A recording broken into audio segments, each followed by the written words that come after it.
Hi everyone, it's Orion here again, going to do a sort of belated guide to the mechanics of how to do the training grounds because I just started on a new server and there's a whole bunch of people asking about it. So I'm going to show you and hope that it helps. So training grounds are hidden underneath rankings.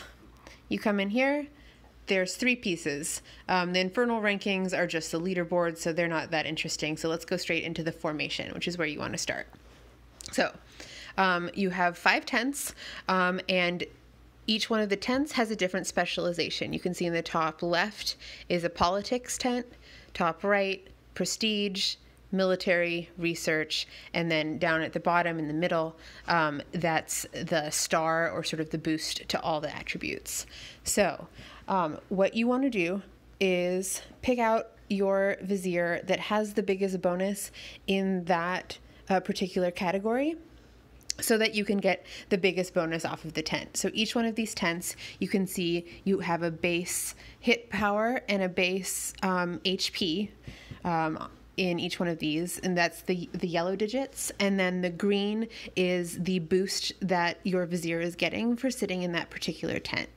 So as an example, I'm using Merzif, however you pronounce it, as my politics guy.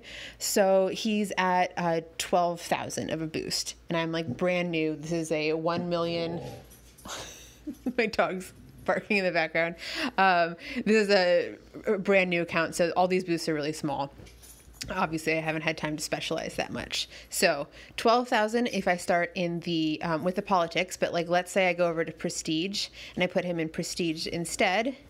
You can do that just by tapping like that. And see, now he's down to only 2,000 of a boost. So that means I probably want to put him over here. And then I'll put Herzek back in there. And so really, you just want to sort of play around with your viziers and try to see like where they fit best, where they're going to get the biggest bonus, and try to get them to fit into your formation well. So here I am. I'm still pretty early in training grounds. So down here at the bottom, all of my extras are locked. Once I get more advanced, those are going to unlock and I'll be able to put in backup viziers so that they can fight. None of them get to stay in the tent, so none of them get any boosts. But if you just need that like little edge to bump you over in a fight, they're really good to have as backup. And then the second piece for you to know about here is this receive support down at the bottom. I have already used it today, so I can't click on it. That's why it's grayed out. But if I were to tap on that, I could go and check out any of my friends' viziers. So if I have like a really strong friend, I can pay 20 diamonds and I can borrow that vizier for one fight. It's just one fight, so you have to make sure that you're ready and your formation is ready. But if you don't have the size that you need to get through a level, then you can get that. You can call in your big brother or your big sister to help you beat up your enemies. So that's the first piece. Second piece is the challenge, where you're actually doing the fighting. Down here, we open it up, and now we have a whole bunch of squads that we have to work through. So here I've made, basically I don't have any new ones to go through, and I can show you, so I can show you what it looks like to win because I got impatient. But I have a couple that are unfinished, so we can just take a look at the mechanics. So if we come over to squad 50, you see I don't have all 3 of the stars yet, which means that I still need to complete it. So let's come in here. And now we have a couple of different kinds of bosses on the right. So the biggest boss is the one with the red diamond down at the bottom, and then that's the one that's right in the middle of the lineup on the right, and then the one up at the top that has the blue diamond, that's a sort of secondary boss. There's also a third tier that has a white diamond underneath it. That's lower than the blue, and then the ones that have no diamonds at all, those are just the basic grunts. And so On your left side, these are all your viziers that you have in your tents. And here I'm pretty lucky, actually super lucky, because it happens to be that my 2 strongest guys are matched with the 2 strongest enemies. But if that was not the case, you swap around the viziers just like this, dragging and dropping them. And you're trying to get to a place where you can match your strongest vizier with the strongest enemy, like I have right there, and then you can battle. And you can skip it. I'm going to let it run for a little bit so that you can see what's happening. But what's eventually going to happen is that I think both of the bigger bosses are going to kill my guys because they're a little bit too weak to take them yet. So I can either I'm going to set this up to challenge it again. So I can either get stronger or borrow a friend to be able to do that. This is one way that you can sort of guide your empire growth early in the game, to be able to see like what kind of distribution curve of strength for your viziers. Sort of depends on what strategy you want. And now as you're seeing this flip back and forth with all the damage, sometimes you'll see those big damage hits coming in of a particular specialization. Like I saw a prestige critical hit come in. I don't know enough about how exactly those critical hits work to be able to tell you in any detail of like how to optimize for them. But the thing that you definitely want to keep in mind, the thing that the training grounds are incentivizing, is that you want to specialize viziers that have a lot of talent stars in a particular category.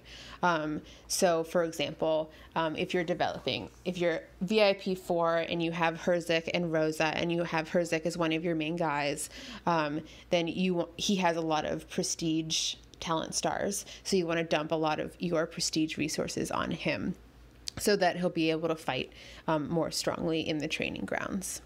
And you might notice here with this victory, I think last time I got 2 stars. There is a small element of randomness in the fights. So sometimes if the fights are really close, you can just like run them again without changing anything and you'll win. So that's how the mechanics of the fight work. If you get at least 1 star in a fight, you can move forward to the next fight.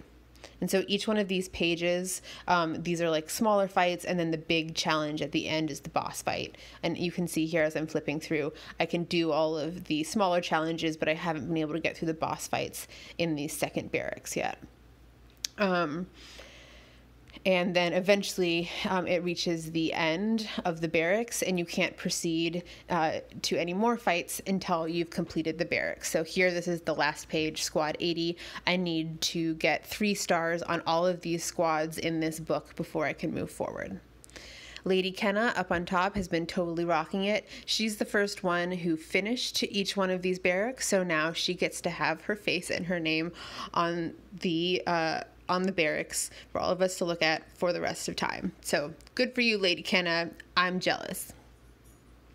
And then last but not least is the infernal rankings. Here is just you see who gets to the barracks first, and then you can pick up your prizes for that.